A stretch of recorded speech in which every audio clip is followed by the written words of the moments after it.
ಅಣ್ಣಾಮಲೈ ರಾಜೀನಾಮೆಯನ್ನ ಕೊಡ್ತಿದ್ದಾರಾ? ತಮಿಳುನಾಡಿನಲ್ಲಿ ಸಂಚಲನವನ್ನ ಸೃಷ್ಟಿ ಮಾಡ್ತಾ ಇದೆ. ಬಿಜೆಪಿಗೆ ಗುಡ್ ಬೈ ಹೇಳಿದ್ರ ಹಾಗಾದ್ರೆ ಅಣ್ಣಾಮಲೈ?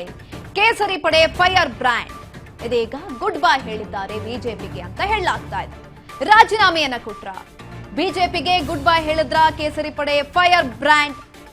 ಬಿಜೆಪಿ ಜೊತೆಗಿನ 6 ವರ್ಷಗಳ ರಾಜಕೀಯ ಪಯಣ ಅಂತ್ಯ ಆಯ್ತಾ? ಪಕ್ಷದಲ್ಲಿನ ಬೆಳವಣಿಗೆಯಿಂದ ಬೇಸರಗೊಂಡು ರಿಸೈನ್ ಮಾಡಲಾಗಿದ್ದಂಥದ್ದು. ರಾಜಕೀಯಕ್ಕಾಗಿ ಐಪಿಎಸ್ ಹುದ್ದೆಗೆ ರಾಜೀನಾಮೆಯನ್ನ ಕೊಟ್ಟಿದ್ರು. 2020ರಲ್ಲಿ ತಮಿಳುನಾಡಿನಲ್ಲಿ ಬಿಜೆಪಿ ಸೇರಿದ್ರು ಅಣ್ಣಾಮಲೈ. ಆದ್ರೆ ಇದೀಗ ಕೆಲವೊಂದಷ್ಟು ಆಂತರಿಕ ಭಿನ್ನಾಭಿಪ್ರಾಯಗಳು ಜಾಸ್ತಿ ಆಗಿತ್ತು. ಹಾಗಾಗಿ ರಿಸೈನ್ ಮಾಡಲಾಗಿದ್ದಂಥದ್ದು. ಹೊಸ ಪಕ್ಷವನ್ನ ಕಟ್ಟುವಂತಹ ಸಾಧ್ಯತೆಗಳು ಕೂಡ ಇದೆ. ಅಣ್ಣಾಮಲೈ ಅವರು ದೆಹಲಿಯಲ್ಲಿ ಅಮಿತ್ ಶಾ ಭೇಟಿಯಾಗಿದ್ದಾರೆ. ಅಮಿತ್ ಶಾ ಭೇಟಿ ಸಂದರ್ಭದಲ್ಲಿ ರಾಜೀನಾಮೆ ಬಗ್ಗೆ ಮಾಹಿತಿಯನ್ನ ಕೂಡ ಕೊಡಲಾಗಿದೆ. ಆದ್ರೆ ಇದುವರೆಗೂ ಕೂಡ ರಾಜೀನಾಮೆ ಬಗ್ಗೆ ಅಧಿಕೃತವಾದಂತಹ ಘೋಷಣೆಯನ್ನ ಅಣ್ಣಾಮಲೈ ಅವರು ಮಾಡಿಲ್ಲ. ಹಾಗಾಗಿ ರಾಜೀನಾಮೆಯನ್ನ ಕೊಟ್ರ ಅನ್ನುವಂತಹ ವಿಚಾರಕ್ಕೆ ಸಂಬಂಧಪಟ್ಟಂತೆ ಇನ್ನೂ ಕೂಡ ಕ್ಲಾರಿಟಿ ಇಲ್ಲ. ಆದ್ರೆ ಕೆಲವೊಂದಷ್ಟು ರೀತಿಯಾದಂತಹ ಆಂತರಿಕ ಗೊಂದಲಗಳಂತೂ ಆಗಿದೆ. ಪಕ್ಷದಲ್ಲಿ ಬೆಳವಣಿಗೆಯಿಂದ ಬೇಸರಗೊಂಡು ರಿಸೈನ್ ಅನ್ನ ಮಾಡಲಾಗಿದೆ ಅಂತ ಕೂಡ ಹೇಳಲಾಗ್ತಾ ಇರುವಂತದ್ದು. ಅದರ ಜೊತೆಯಲ್ಲಿ ಹೊಸ ಪಾರ್ಟಿಯನ್ನ ಕೂಡ ಹುಟ್ಟಾಕ್ತಿದ್ದಾರೆ ಅಣ್ಣಾಮಲೈ ಅವರು ಕೂಡ ಅಂತ ಹೇಳಲಾಗ್ತಾ ಇತ್ತು. ಹಾಗಾಗಿ ಇದೀಗ ಬಿಜೆಪಿಯನ್ನ ಬಿಡೋದಕ್ಕೆ ಅದು ಕೂಡ ಒಂದು ರೀಸನ್ ಆಗಿರಬಹುದು. ಬೇರೆ ಪಕ್ಷವನ್ನ ಕಟ್ಟುವಂತಹ ಸಾಧ್ಯತೆಗಳು ಕೂಡ ಹೆಚ್ಚಿನದಾಗಿದೆ.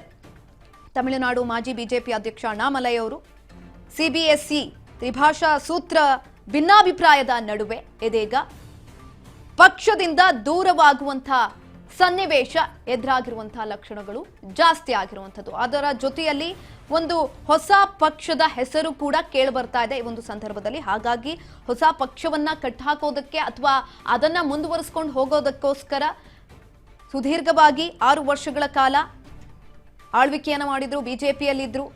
ಇದೀಗ ಬಿಜೆಪಿಗೆ ರಿಸೈನ್ ಮಾಡೋದಕ್ಕೆ ಅದು ಕೂಡ ರೀಸನ್ ಆಗಿರಬಹುದು ಅಂತ ಹೇಳಲಾಗ್ತಾ ಇರುವಂಥದ್ದು. 2020ರಲ್ಲಿ ತಮಿಳುನಾಡಿನಲ್ಲಿ ಬಿಜೆಪಿಗೆ ಸೇರ್ಪಡೆಯಾಗಿದ್ರು ಅಣ್ಣಾಮಲೈ ಅವರು.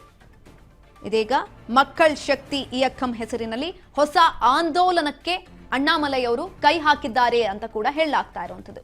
ಈಗ ಆಲ್ರೆಡಿ ಅಮಿತ್ ಶಾ ಅವರನ್ನ ಭೇಟಿ ಮಾಡಿದ್ದಾರೆ, ರಾಜೀನಾಮೆ ಬಗ್ಗೆ ಮಾಹಿತಿಯನ್ನ ಕೂಡ ಕೊಟ್ಟಿದ್ದಾರೆ ಅಂತ ಹೇಳಲಾಗ್ತಾ ಇದೆ. ಆದ್ರೆ ಅಧಿಕೃತವಾಗಿ ಇನ್ನೂ ಕೂಡ ವಿಚಾರಕ್ಕೆ ಸಂಬಂಧಪಟ್ಟಂತೆ ಯಾವುದೇ ರೀತಿಯಾದಂತಹ ನಿಲುವನ್ನ ಅಥವಾ ಸ್ಪಷ್ಟನೆಯನ್ನ ಅಣ್ಣಾಮಲೈ ಅವರು ಕೊಟ್ಟಿಲ್ಲ. ಸದ್ಯಕ್ಕೆ ಬಿಜೆಪಿಯನ್ನ ಬಿಡ್ತಿದ್ದಾರೆ, ಹೊಸ ಪಕ್ಷವನ್ನ ಕಟ್ ಹಾಕ್ತಿದ್ದಾರೆ ಅಂತ ಹೇಳಲಾಗ್ತಾ ಇದೆ ಅಷ್ಟೇ. ಹೊಸ ಸಂಚಲನವನ್ನ ಸೃಷ್ಟಿ ಮಾಡ್ತಾ ಇದೆ. ಬದಲಾವಣೆಗಳು ನಡೀತಾ ಇದೆ ತಮಿಳುನಾಡು ರಾಜಕೀಯದಲ್ಲಿ. ತಮಿಳುನಾಡು ರಾಜ್ಯ ಬಿಜೆಪಿ ಮಾಜಿ ಅಧ್ಯಕ್ಷ, ಮಾಜಿ ಐಪಿಎಸ್ ಅಧಿಕಾರಿ ಅಣ್ಣಾಮಲೈ ಹೊಸ ಆಂದೋಲನಕ್ಕೆ ಹಾಗಾದ್ರೆ ಕೈ ಹಾಕಿದ್ರ? ಅದೇ ರೀಸನ್ ಆಯ್ತಾ ಬಿಜೆಪಿ ಕೈ ಬಿಡೋದಕ್ಕೆ? ಬಿಜೆಪಿಗೆ ರಿಸೈನ್ ಅನ್ನ ಮಾಡೋದಕ್ಕೆ ಅದು ಕೂಡ ಒಂದು